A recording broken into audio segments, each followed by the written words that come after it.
ঘূর্ণিঝড় রেমাল সরাসরি আঘাত করবে বাংলাদেশে, যা প্রবল শক্তি নিয়ে ২৬শে মে সন্ধ্যা বা মধ্যরাত নাগাদ সুন্দরবন থেকে কুয়াকাটার খেপুপাড়ার মধ্যবর্তী উপকূল দিয়ে বাংলাদেশ অতিক্রম করতে পারে বলে জানিয়েছে আবহাওয়া অধিদপ্তর। বর্তমানে বঙ্গোপসাগরে নিম্নচাপ অবস্থান করছে, যা আজ রাতে গভীর নিম্নচাপ এবং শেষ রাতের দিকে ঘূর্ণিঝড় রেমালে পরিণত হতে পারে। রেমাল শনিবার দিনভর আরও শক্তি অর্জন করবে এবং রবিবার উপকূলে আঘাত হানার আগে আরও শক্তি বাড়িয়ে প্রবল ঝড় রূপে ঘণ্টায় সর্বোচ্চ ১৩০ কিলোমিটার বাতাসের বেগ নিয়ে উপকূল অতিক্রম করতে পারে। রেমাল উপকূল সহ বাংলাদেশের ভেতর ব্যাপক বৃষ্টিপাত ঘটাবে। পার্বত্য এলাকায় তাই ভূমিধসের শঙ্কাও রয়েছে বলে জানিয়েছে আবহাওয়া অফিস। এখন যেই অবস্থানটা দেখাচ্ছে তার কেন্দ্রটাই বাংলাদেশের উপরে দেখাচ্ছে এই অবস্থায়।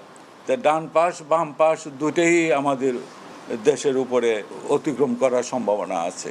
সিভিয়ার সাইক্লোনের সম্ভাবনা আছে ভেরি নিয়ার দ্য যখন কোস্টের কাছাকাছি আসবে সেই সময়টা। আগামীকাল রাত থেকেই বৃষ্টিপাত শুরু হয়ে যাবে আমাদের উপকূলীয়